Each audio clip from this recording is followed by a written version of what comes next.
এক সময় হাতে ছিল বন্দুক, আজ সেই হাতেই শান্তির বার্তা। ঝাড়গ্রামের বেলপাহাড়ির মেচুয়া গ্রামের মেয়ে পুষ্পা ওরফে শকুন্তলা দীর্ঘ 25 বছরের মাওবাদী জীবনের ইতি টেনে ফিরলেন সমাজের মূল স্রোতে। বুধবার কলকাতায় পুলিশের হাতে অস্ত্র তুলে দিয়ে আত্মসমর্পণ করেন তিনি। নতুন জীবনের স্বপ্ন নিয়ে পুষ্পার বার্তা, অস্ত্র নয়, শান্তি হোক আগামীর পথ। জঙ্গলমহলের মাটিতে এ যেন আরেকটি নতুন সূর্যোদয়।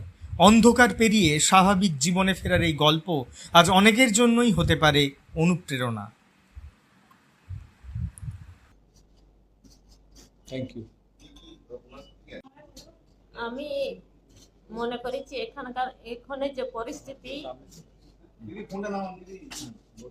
আমি এখন মনে করছি এখানকার যে পরিস্থিতি, এখন যেভাবে এই আন্দোলন মনে করলাম এটা এখন ঠিক নেই।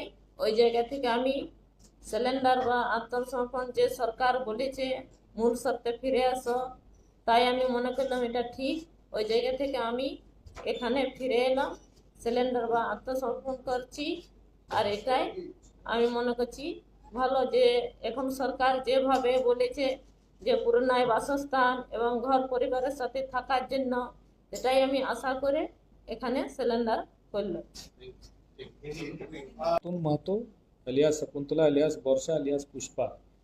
She belongs to Mechua village of Belpadi, under Jhargram Police District.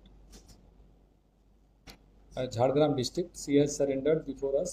She was an active member of Dalmai squad, and she also joined platoon number 22, was active in the Saranda area.